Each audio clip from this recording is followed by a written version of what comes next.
الحمد لله نحمده ونستعين به ونستغفره ونعوذ بالله من شرور أنفسنا ومن سيئات أعمالنا من يهد الله فهو المهتد ومن يضلل فلن تجد له وليا مرشدا أشهد أن لا إله إلا الله وحده لا شريك له وأشهد أن نبينا محمدا عبده ورسوله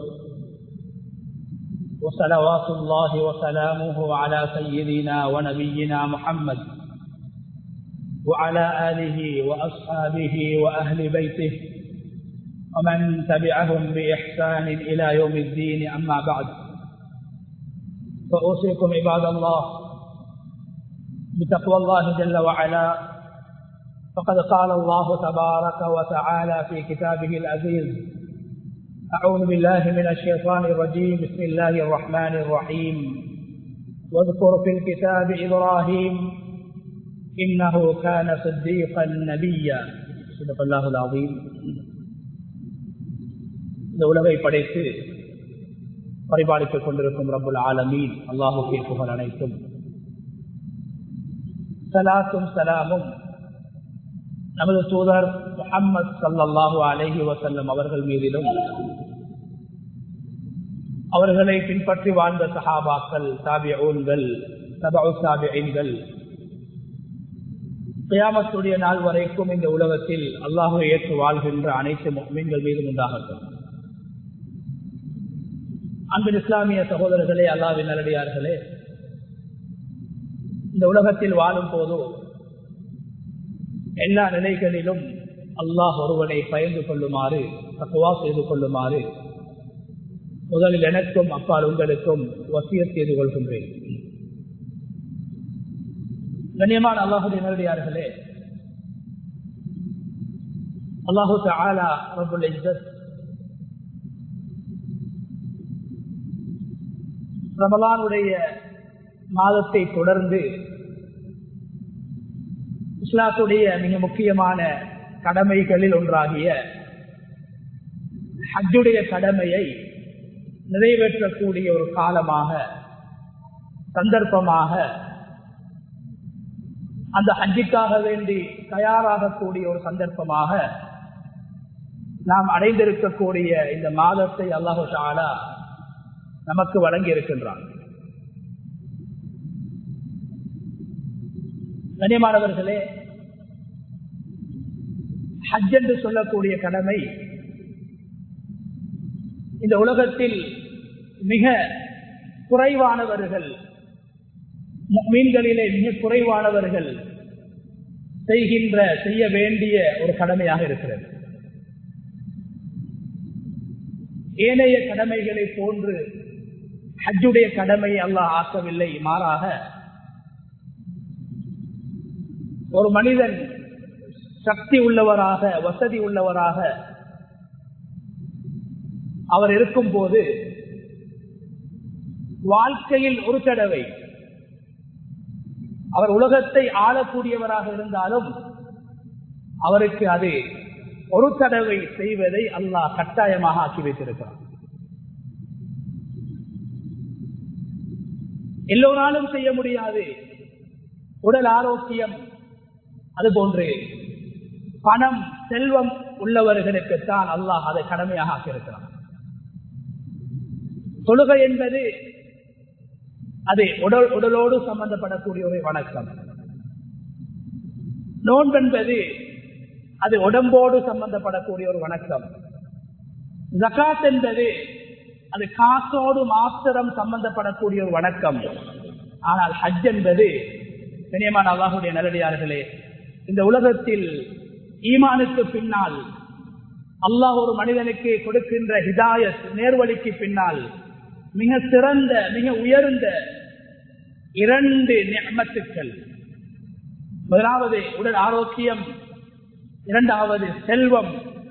இந்த இரண்டு நிஅமத்துக்களை பெற்ற ஒரு மனிதன் அந்த இரண்டு நிஅமத்துக்களுக்காக வேண்டி அல்லாஹுக்கு நன்றி செலுத்த வேண்டும் என்ற நோக்கத்தில் அல்லாஹ்வினால் கடமையாக்கப்பட்ட கடமைதான் ஹஜ்ஜி.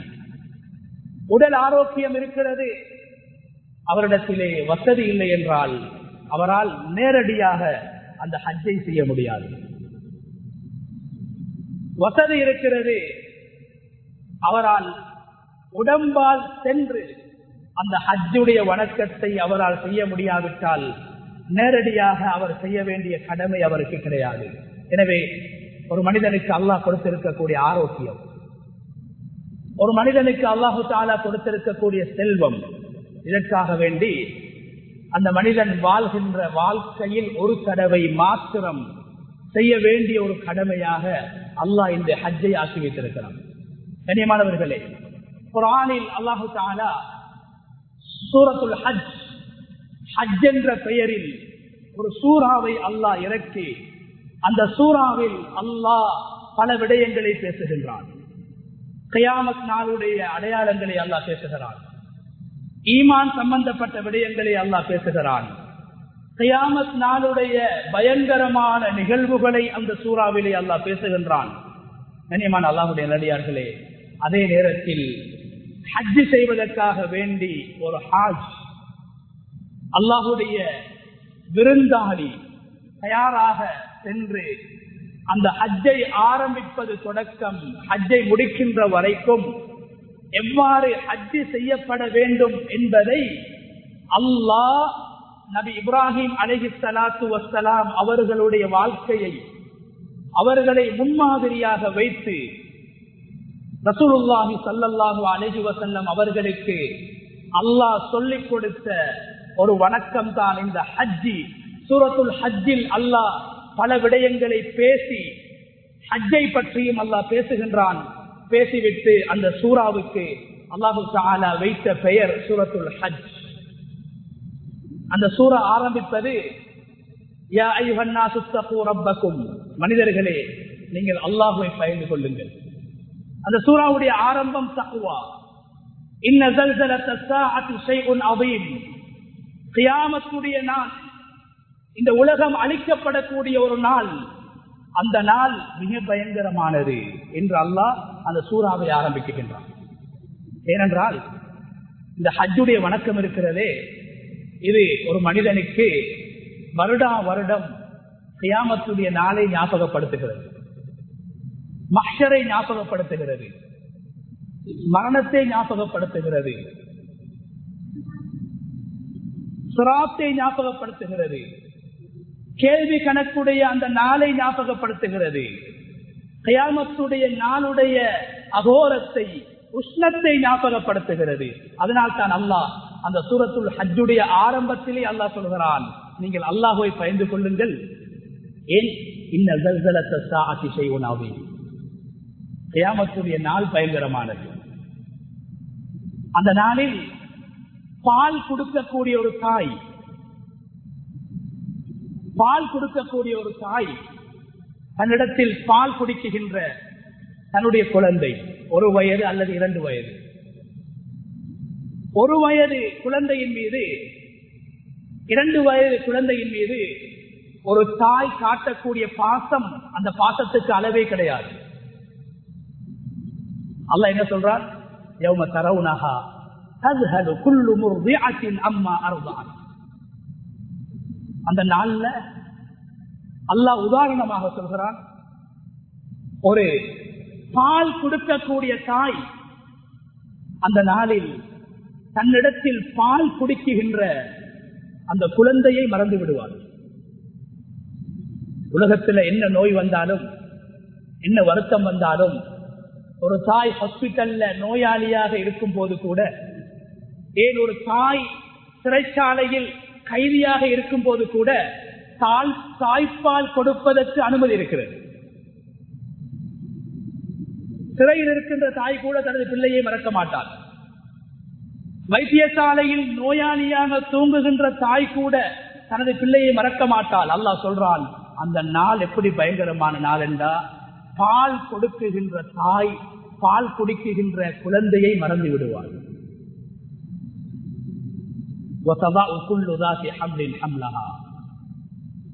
அந்த நாளில் குழந்தையை சுமக்குகின்ற ஒரு தாய், கற்பிணித்தாய்.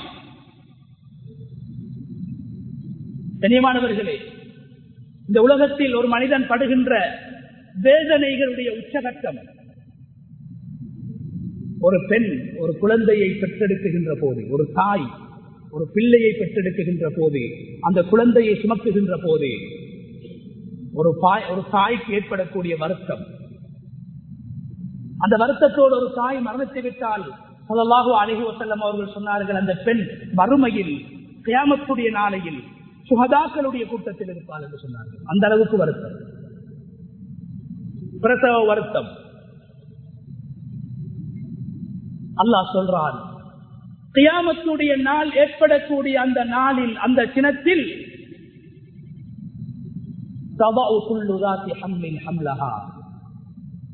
பிள்ளைகளை சுமக்குகின்ற ஒவ்வொரு கற்பிணி தாய்மார்களும் தங்களை அறியாமல் தங்களுடைய குழந்தைகளை பெற்றெடுத்து விடுவார்கள். ஏன்?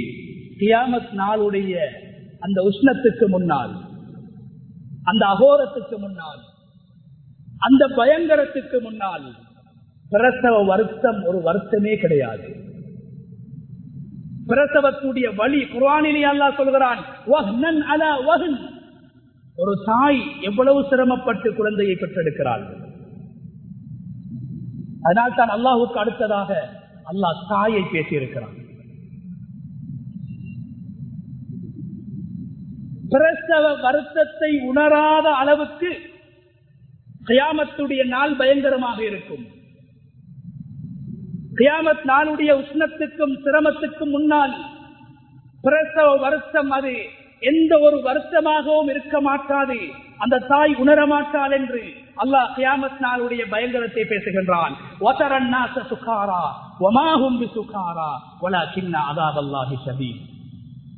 அல்லாஹ் சொல்றான், போதையில் இருக்கக்கூடிய மனிதன் அங்கும் இங்கும் அசைவதை போன்று, அங்கும் இங்கும் தடுமாறுவதை போன்று ஒரு மனிதன் கியாமத்துடைய நாளையில் அங்கும் இங்கும் தடுமாறிக் கொண்டிருப்பான். தான் யார் என்பதை மறந்திருப்பான்.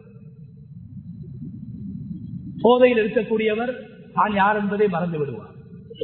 அதனால் தான் இஸ்லாம் போதையை ஹராமாக்கி இருக்கிறது. தான் யார் என்பதை மறந்து விடுகிறார். தன்னுடைய புத்தி மறக்கடிக்கப்படுகிறது.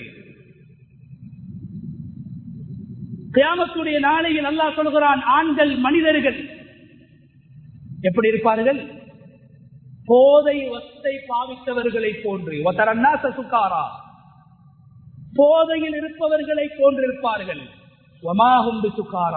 அல்லாஹ் சொல்றான், அது மதுவின் மூலம் ஏற்படுகின்ற போதை அல்ல, போதை வஸ்துவின் மூலம் ஏற்படுகின்ற போதை அல்ல. அந்த கியாமத் நாளுடைய வேதனை, தண்டனை, அந்த அதாப் கடினமாக இருக்கும். அந்த அதாபை தாங்க முடியாமல், அந்த வருத்தத்தை தாங்க முடியாமல், அந்த அகோரத்தை தாங்க முடியாமல் மனிதர்கள் அங்கும் இங்கும் உஷ்ணத்தில் தடுமாறிக் கொண்டிருப்பார்கள். போதை பிடித்தவர்களை போன்றிருப்பார்கள் என்று அல்லாஹ் சொல்லித்தான் சூரத்துல் ஹஜ்ஜை ஆரம்பிக்கின்றான். கண்ணியமானவர்களே, அந்த கியாமத்துடைய நாளையில் நடைபெற இருக்கின்ற நிகழ்வுகளுடைய ஒரு எடுத்துக்காட்டாக அல்லாஹு தஆலா இந்த ஹஜ்ஜை ஆக்கி வைத்திருக்கிறார். கியாமத் நாளுடைய நிகழ்வை சொல்லித்தான் அந்த சூறாவை அல்லாஹ் குர்ஆனில் ஆரம்பித்து, அந்த சூறாவில் மாத்திரம் குர்ஆனில் 14 சஜதா செய்ய வேண்டிய, நபி ஸல்லல்லாஹு அலைஹி வஸல்லம் அவர்கள் சஜதா செய்த, ஜிப்ரீல் அலைஹிஸ்ஸலாம் அவர்கள் சஜதா செய்த 14 இடங்கள் உள்ளன. அந்த 14 சுஜூதுகளில் 2 சுஜூதுகளை, எந்த சூறாக்களிலும் 2 சஜதாக்கள் கிடையாது. சூரத்துல் ஹஜ்ஜில் மாத்திரம் அல்லாஹ் 2 சஜதாக்களை வைத்திருக்கிறார். அது ஒரு வித்தியாசமான சூறா. சஹாபாக்கள் சுபஹுடைய தொழுகைகளில் மிக அதிகமாக சூரத்துல் ஹஜ்ஜை ஓதுவார்கள். 2 சஜதாக்களை அல்லாஹ் வைத்திருக்கிறார். கனியமான அல்லாஹ்வுடைய நல்லடியார்களே, இந்த ஹஜ்ஜுடைய வணக்கம் இது இப்ராஹிம் அலைஹிஸ்ஸலாம் அவர்களுக்கு முன்னால் வாழ்ந்தவர்களும் நபி ஆதம் அலைஹிஸ்ஸலாம் அவர்களும் ஹஜ் செய்திருக்கிறார்கள்.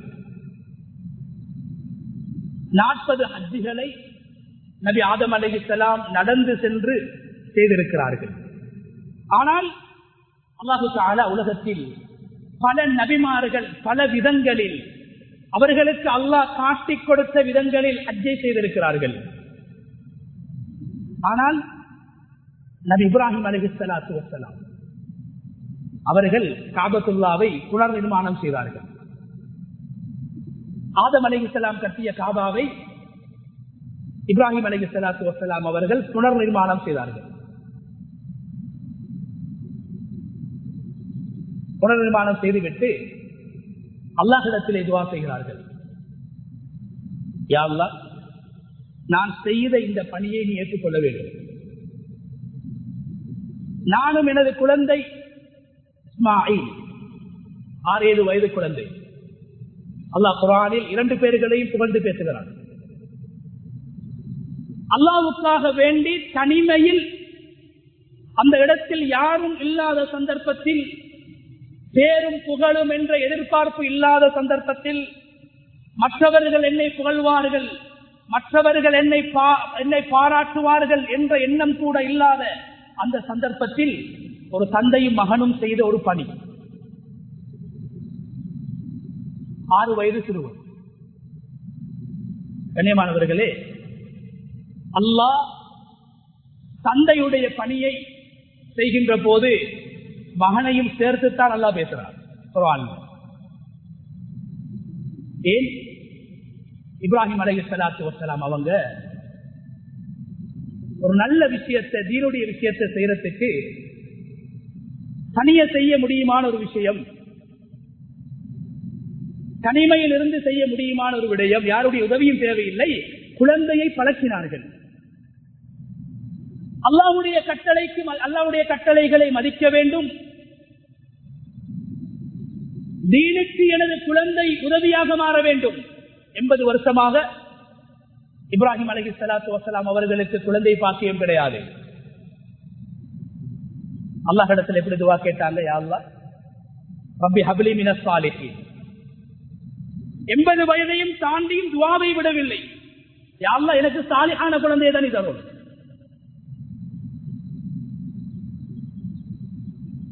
சாலிஹான குழந்தையை சாரதாக இருந்த நீ தான். அவனோட துஆ தான் சொல்லுது. ஒரு குழந்தை கிடைச்சாலும் சாலிஹான குழந்தையாக எனக்கு கிடைக்கும். கண்ணியமானவர்களே, அல்லாஹு தஆலா 80 வருடங்களாக கேட்ட துஆவை அல்லாஹ் வீணாக்கல்ல. அல்லாஹு தஆலா இப்ராஹிம் அலைஹிஸ்ஸலாத்து வஸ்ஸலாம் அவங்களோட 2வது மனைவி ஹாஜர் அம்மையார் மூலமாக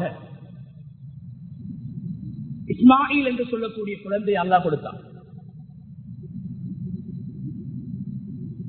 இப்ராஹிம் அலைஹிஸ்ஸலாம் கண்ணியமானவர்களே, அவர்களுடைய வாழ்க்கை வெறுமனே ஹஜ்ஜுடைய மாதத்தில் ஆடறுப்பதற்கும் மாடறுப்பதற்கும் ஒட்டகத்தை அறுப்பதற்கு மாத்திரமல்ல முன்மாதிரி.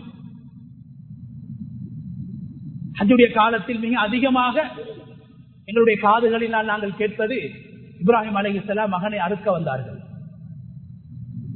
உலகத்தில் யாருமே செய்யாத, யாராலும் செய்ய முடியாத தியாகம், மறுக்க முடியாது. ஆனால் குர்ஆன் பெரிய அளவு மகனை அறுக்க வந்ததை குர்ஆன் பெருசாக பேசல. ஒரே ஒரு சூரத்து சாஃபாத்தில் மாத்திரம்தான், ஒரே ஒரு இடத்தில் மாத்திரம்தான் அல்லாஹ் சொல்றான், இப்ராஹிம் அலைஹிஸ்ஸலாம் அவங்களோட மகனோடு அந்த உரையாடின அந்த உரையாடல், கண்ட கனவை சொல்லி மகனும் அறுக்கப்படுவதற்காக தயாராகின அந்த நிகழ்வு மிகப்பெரிய அர்ப்பணம், மிகப்பெரிய தியாகம். அல்லாஹ் ஒரு இடத்துல தான் பேசுறான். ஆனா இப்ராஹிம் அலைஹிஸ்ஸலாத்துடைய குடும்ப உறவு, குழந்தை வளர்ப்பு, தகப்பனோடு நடந்து கொண்ட விதம், வழிகேட்டில், மோசத்தில், தீய பழக்கத்தில், அல்லாஹ்வுக்கு மாற்றமாக வழிகேட்டில் இருந்த தகப்பனோடு உரையாடிய விதம், சமூகத்துக்காக வேண்டி, உம்மத்துக்காக வேண்டி, தன் போன்ற மனிதர்களுக்காக வேண்டி இப்ராஹிம் அலைஹிஸ்ஸலாம் பட்ட கவலைகள். சமூகப்பற்று, உம்மத்துடைய கவலை, இது அல்லாஹ் பல இடங்கள்ல பேசுறார். இப்ராஹிம் அலைஹிஸ்ஸலாத்துடைய தியாகம் குர்ஆனில் பேசப்படுவதை விட அதிகமாக இப்ராஹிம் அலைஹிஸ்ஸலாத்துடைய அக்லாக், பண்பாடு பேசப்பட்டிருக்கிறது. இப்ராஹிம் அலைஹிஸ்ஸலாத்துடைய துஆக்களை அல்லாஹ் பேசியிருக்கிறான். குர்ஆன் நபிமார்களுடைய துஆக்களை பேசுகிறது. விசேஷமாக நபி இப்ராஹிம் அலைஹிஸ்ஸலாத்துடைய துஆக்களை பல இடங்களில் அல்லாஹ் பேசியிருக்கிறது. நபி ஸல்லல்லாஹு அலைஹி வஸல்லம் அவர்கள் கூட நபி இப்ராஹிம் அலைஹிஸ்ஸலாம் செய்த துஆக்களை தங்களுடைய வாழ்க்கையிலே செய்திருக்கிறார்.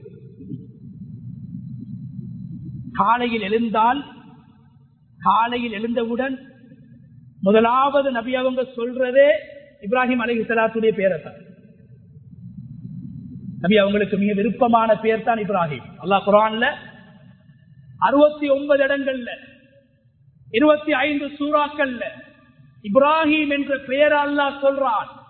இப்ராஹிம் என்ற பெயர் அரபு பெயரே கிடையாது, அது ஒரு அரபு வார்த்தையே கிடையாது. பரிசுத்தமான அரபு மொழியால் இறக்கப்பட்ட குர்ஆன்ல 69 இடங்கள்ல அரபி அல்லாத ஒரு அஜமி பெயரை அல்லாஹ் குர்ஆன்ல உச்சரிச்சிருக்கிறான். அல்லாஹ் விரும்பக்கூடிய ஒரு பெயர். எத்தனையோ நபிமார்கள் வாழ்ந்தார்கள், எவ்வளவு தியாகங்கள் செய்தார்கள். ஆனால் அல்லாஹு தஆலா இப்ராஹிம் அலைஹிஸ்ஸலாத்துடைய பெயரில் சூரா இப்ராஹிம் என்று அவங்களோட பெயரை சொல்லி ஒரு சூறா அல்லாஹ் இறக்கியிருக்கிறார். நபி அவங்க காலையில் எழுப்பினாங்கன்றா முதலாவது சொல்றது இப்ராஹிம் அலைஹிஸ்ஸலாத்துடைய பெயரை தான். அதனாலதான் தனக்கு கிடைச்ச கடைசி ஆண் குழந்தை, அந்த குழந்தைக்கு நபி அவங்க வச்சாங்க பேர் இப்ராஹிம். மிஅராஜுடைய பயணத்தை முடிச்சிட்டு வந்து சொன்னாங்க, அல்லாஹ்வுடைய தூதர் சஹாபாக்களை சந்திச்சு சொன்னாங்க, நான் மிஅராஜுடைய பயணத்தில் எல்லா நபிமார்களையும் சந்தித்தேன். ஒவ்வொரு நபிமார்களை பற்றி சொன்னார்கள். இந்த நபி இந்த சஹாபிய போல, இந்த நபி இந்த சஹாபிய போல, ஒவ்வொரு சஹாபாக்களுடைய முகச்சாடையை சொல்லி இந்த நபி உங்களை மாதிரி இருந்தாங்கன்னு நபி அவங்க சொன்னாங்க. கடைசியாக சொன்னாங்க, நீங்க இப்ராஹிம் அலைஹிஸ்ஸலாத்தை பார்க்க விரும்பினா என்னைய பாருங்க. சகோதரர்களே, நபி அவங்க உலகத்துல பிறந்தது, நபியாக அனுப்பப்பட்டது இப்ராஹிம் அலைஹிஸ்ஸலாத்துடைய துஆவுடைய பரக்கத். இப்ராஹிம் அலைஹிஸ்ஸலாத்துடைய துஆவுடைய பரக்கத். ஏன் இப்ராஹிம் அலைஹிஸ்ஸலாம் காபத்துல்லாவை கட்டிட்டு, யா அல்லாஹ் இந்த பணியை நீ ஏற்றுக்கொள்வாயாக, மகன் 6 வயசு மகன் இருக்கிறாரு, நானும் என்னுடைய மகனும் செய்த இந்த கிதுமத்தை, இந்த பணியை நீ ஏற்றுக்கொள்வாயாக, எங்களை முஸ்லீம்களாக வாழ வைப்பாயாக, என்னுடைய பரம்பரையில் இருந்து நீ ஒரு நபியை, ஒரு ரசூலை, மனிதர்களுக்கு குர்ஆனையும் மனிதர்களுக்கு நல்ல விடயங்களையும் சொல்லிக் கொடுக்கின்ற ஒரு நபியை நீ அனுப்புவாயாக என்று அன்று துஆ செய்தார்கள். அன்று இஸ்மாயில் அலைஹிஸ்ஸலாம் குழந்தையாக இருக்கின்ற போது துஆ செய்தார்கள், தூர நோக்கோடு துஆ செய்தார்கள், பிச்சளத்துக்காக வேண்டி துஆ செய்தார்கள், பரம்பரைக்காக வேண்டி துஆ செய்தார்கள். அந்த இஸ்மாயில் அலைஹிஸ்ஸலாத்துடைய பரம்பரையில் தான் முஹம்மது ரசூலுல்லாஹ் ஸல்லல்லாஹு அலைஹி வஸல்லம் அவர்கள் பிறந்தார்கள். நபி அவங்க சொன்னாங்க, நீங்க யாராவது இப்ராஹிம் அலைஹிஸ்ஸலாத்தை பார்க்க விரும்பினா என்ன பாருங்க. இப்ராஹிம் அலைஹிஸ்ஸலாத்துடைய முகச்சாடை. இணைமானவர்களை காலையில் எழும்பினா நபி அவங்க ஒரு துஆ ஓதுவாங்க, அஸ்பஹனா அலா ஃபித்ரத்தில் இஸ்லாம் வ அலா கலிமத்தில் இக்லாஸ் வ அலா தீனி நபியினா முஹம்மத் வ அலா மில்லத்தி இப்ராஹீம் ஹனீஃபன் முஸ்லிமா வ மா கான மினல் முஷ்ரிகீன். சுன்னத்தான ஒரு துஆ, ஒரு திக்ர். யா அல்லாஹ், நான் காலையில் எழும்பக்கூடிய நேரத்தில் உண்மையான இஸ்லாமிய மார்க்கத்தோடு தான் எழும்பியிருக்கிறேன். நபி அவங்க சொன்னாங்களே, ஒரு காலம் வரும் மாலையில் முஸ்லீமாக இருப்பான், காலையில காசுரா மௌத்தா போவான். நபி அவங்க எழுப்பின முதலாவது அல்லாஹ்வை எப்படி புகழ்வாங்க, யா அல்லாஹ் நான் ஒரு முஸ்லீமாக எழும்பியிருக்கிறேன். லா இலாஹ இல்லல்லாஹ் கலிமத்துல் இக்லாஸ், லா இலாஹ இல்லல்லாஹ் என்ற கலிமாவை சொன்னவனாக எழும்பியிருக்கிறேன். வாலா தீனி நபியினா முஹம்மத், நபி அவங்க சொல்றாங்க, நான் முஹம்மதுடைய மார்க்கத்தில் இருக்கிறேன், உண்மையான மார்க்கத்தில் இருக்கிறேன். வாலா மில்லத்தி அபீனா இப்ராஹிம், எங்களுடைய தந்தை இப்ராஹிமுடைய கொள்கையிலே நான் இருக்கிறேன். இப்ராஹிம் அலைஹிஸ்ஸலாத்துடைய பேரை ஞாபகம் செய்வார். கண்ணியமானவர்களே, தொழுகையிட ஆரம்பத்திலும் இப்ராஹிம் அலைஹிஸ்ஸலாத்துடைய பேரை நாங்கள் சொல்றோம். இப்ராஹிம் அலைஹிஸ்ஸலாத்தை ஞாபகம் செய்கிறோம். தொழுகையிட கடைசி அத்தஹியாத்திலும் இப்ராஹிம் அலைஹிஸ்ஸலாத்துடைய பேரை ஞாபகம் செய்து சொல்லிட்டு தான் நாங்கள் தொழுகையை முடிக்கிறோம். ஆரம்பம் என்ன? நபி ஸல்லல்லாஹு அலைஹி வஸல்லம் அவங்க தொழுகைக்காக தக்பீர் கட்டினால் சூரத்துல் ஃபாத்திஹாவை ஓதுறதுக்கு முன்னால நபி ஸல்லல்லாஹு அலைஹி வஸல்லம் அவங்க என்ன ஓதுவாங்க? வஜ்ஜஹ்து வஜ்ஹி லில்லதி ஃபதர ஸமாவாதி வல் அர்த ஹனீஃபன் முஸ்லிமா வமா அன மினல் முஷ்ரிகீன் இன்ன ஸலாத்தி வ நுசுகி வ மஹ்யாய வ மமாத்தி லில்லாஹி ரப்பில் ஆலமீன் லா ஷரீக லஹு வ பிதாலிக உமிர்து வ அன மினல் முஸ்லிமீன். நாங்க வஜ்ஜஹ்து சொல்றோம். இது யாரு சொன்ன வார்த்தை? இது குர்ஆனுடைய ஒரு வசனம். யார் சொன்னது? இப்ராஹிம் அலைஹிஸ்ஸலாம் சொன்ன வார்த்தை. அல்லாஹ் குர்ஆனில் நபி அவர்களுக்கு சொல்லிக் கொடுத்தான்.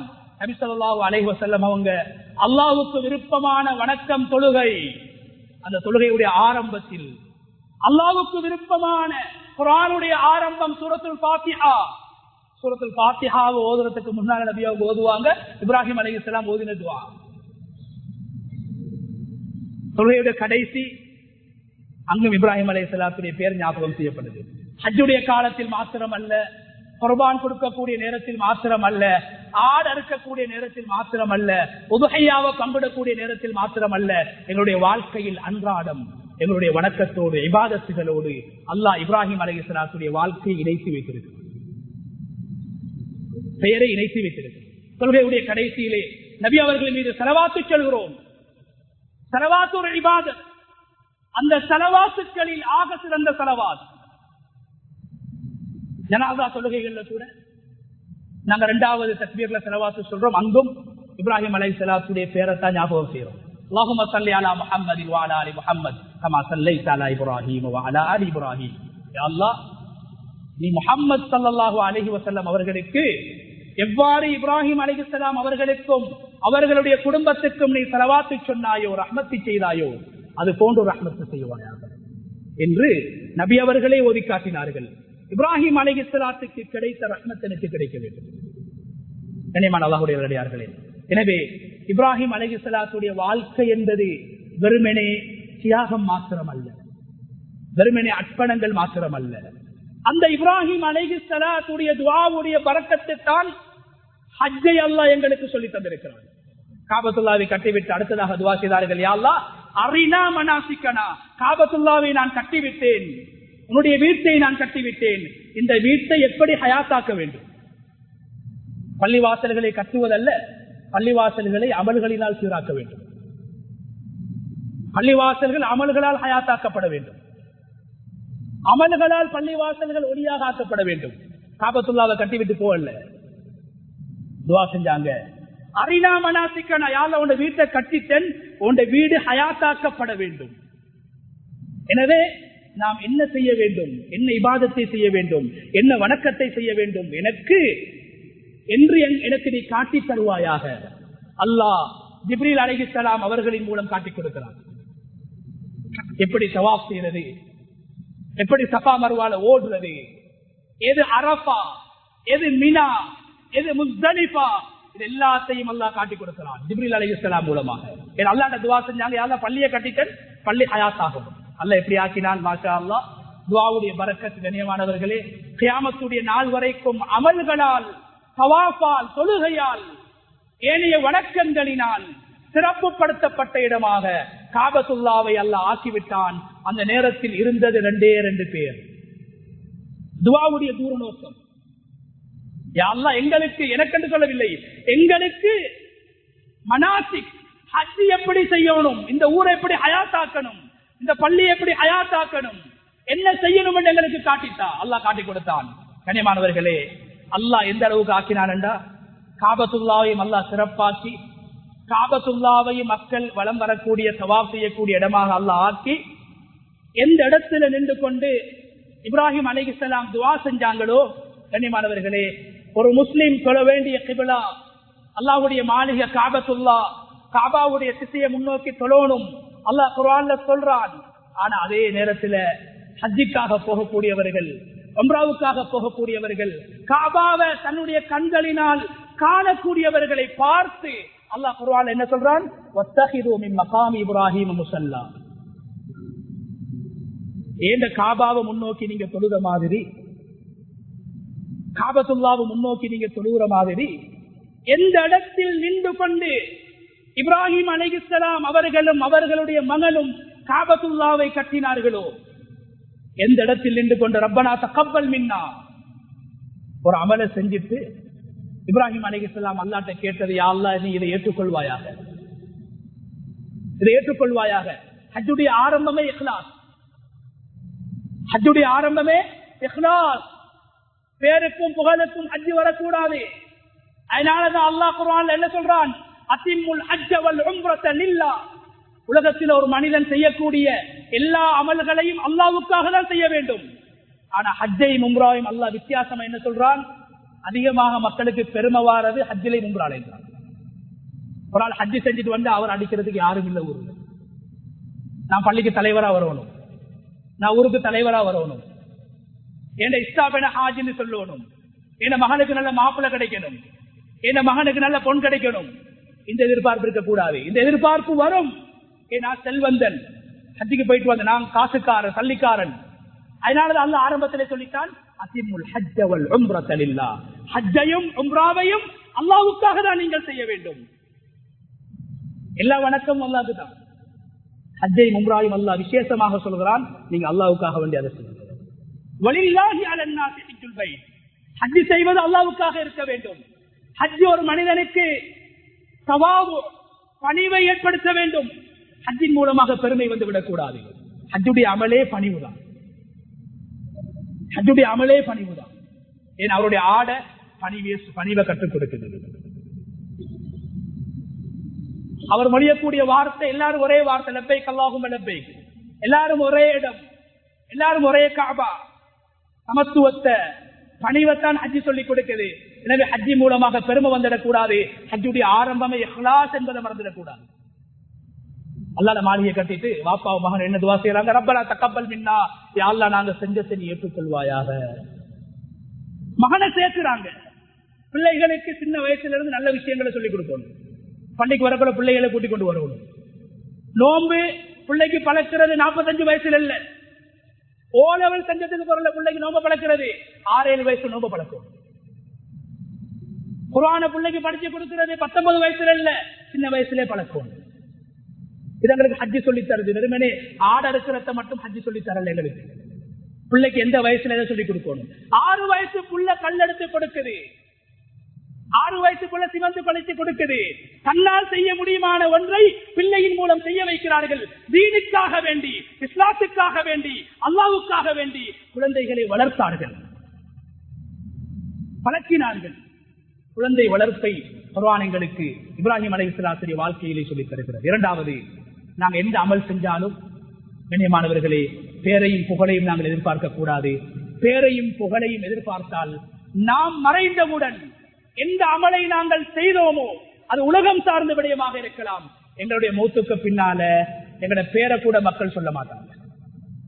பேரை எதிர்பார்த்து சொன்னா செஞ்சா உலகத்துல பேர் கிடைக்கும். மௌத்தோட எங்களோட மனைவி எங்களை மறந்துடுவாங்க.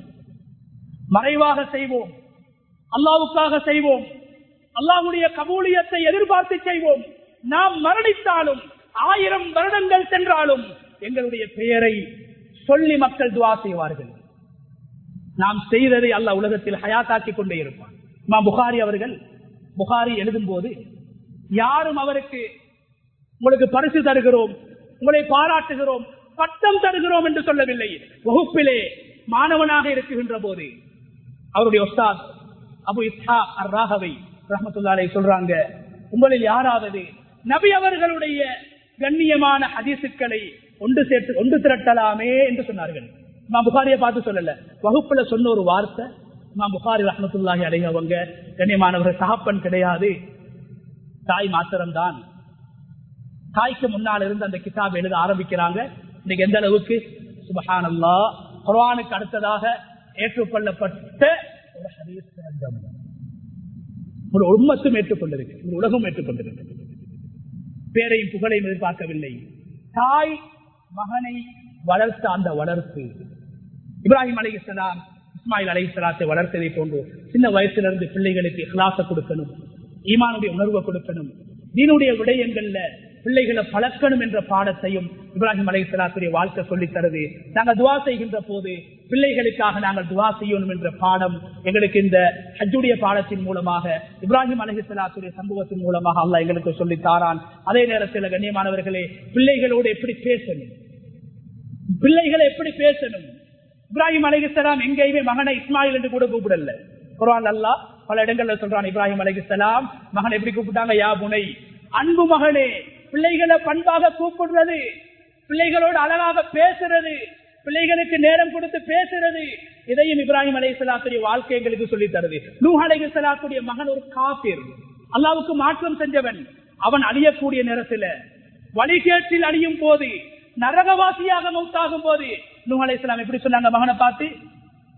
யா புனையர்க்கம் மகனா, என்னுடைய அன்பு மகனே, எங்களோடு வந்து சேர்ந்து கொள், என்னோடு வந்து சேர்ந்து கொள், ஈமான்தாரிகளோடு சேர்ந்து கொள். அன்பாக பேசினார்கள். அதே போன்று கண்ணியமான அல்லாஹ்வுடைய நல்லடியார்களே, ஒரு மகன் வாப்பாவோட எப்படி பேசுறது, வாப்பாவோட மகன் எப்படி பேசுறது?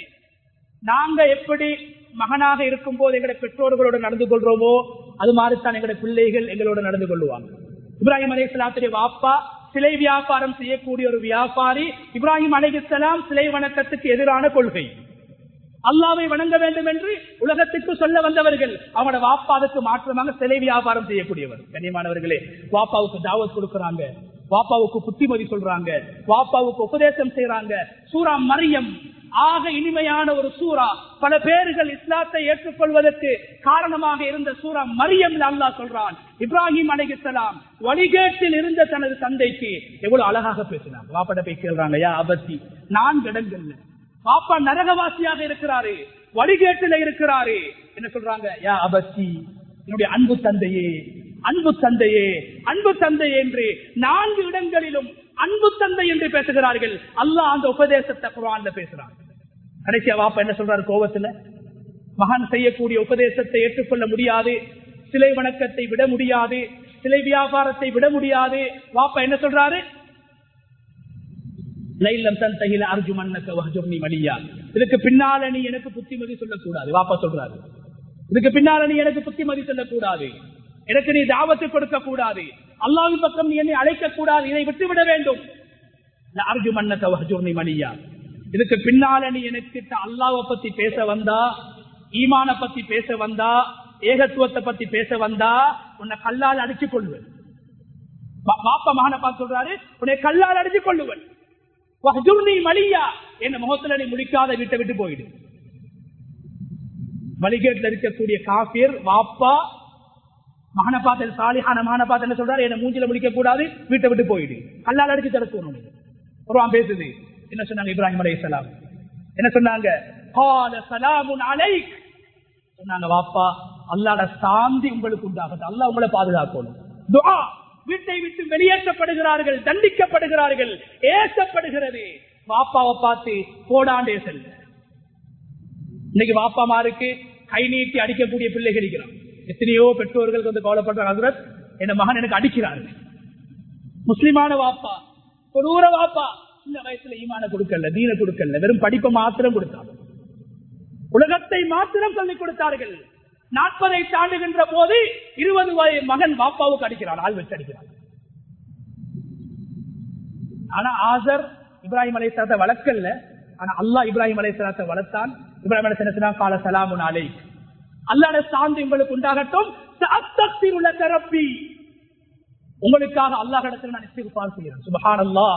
வீட்டை விட்டு போ, மூஞ்சில முழிக்காத, கல்லால் அடிச்சு கொள்வன் என்று சொல்லும் போது வாப்பாவை பார்த்து இப்ராஹிம் அலைஹிஸ்ஸலாம் சொன்ன வார்த்தையை குர்ஆன் அல்லாஹ் பேசுறான். கால ஸலாமுன் அலைக், வாப்பா அல்லாஹ்வுடைய சாந்தி உங்களுக்கு உண்டாகட்டும், சலாம் உண்டாகட்டும். சஅஸ்தக்ஃபிரு லக ரப்பி இன்னஹு கான பி ஹஃபியா, உங்களுக்காக அல்லாஹ்விடத்தில் நான் துஆ செய்கிறேன், இஸ்திக்ஃபார் செய்கிறேன்.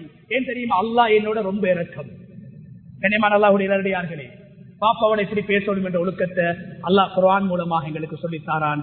இப்ராஹிம் அலைஹிஸ்ஸலாத்துடைய சம்பவத்தின் மூலமாக சொல்லித்தாரான். பிள்ளைகளை எப்படி வளர்க்கணும், பிள்ளைகளுக்கு எதை முதலாவது கொடுக்கணும், பிள்ளைகளுக்கு எதை பழக்கணும், பிள்ளைகளுக்கு எப்படி துஆ செய்யணும், பிள்ளைகளை எப்படி கூப்பிடணும் என்ற முன்மாதிரிகளை எல்லாம் அல்லாஹ் இப்ராஹிம் அலைஹிஸ்ஸலாத்துடைய வாழ்க்கையில வைத்திருக்கிறான். இது அனைத்தையும் அல்லாஹ் குர்ஆன்ல பேசுறான். வெறுமனே ஆடறுப்பதற்கு, வெறுமனே மாடறுக்கும் போது, வெறுமனே உதுஹியாவை பங்கிடும் போது, உதுஹியா கொடுக்கின்ற போது மாத்திரம் இப்ராஹிம் அலைஹிஸ்ஸலாத்தை நாங்கள் முன்மாதிரியாக எடுத்துவிடக் கூடாது.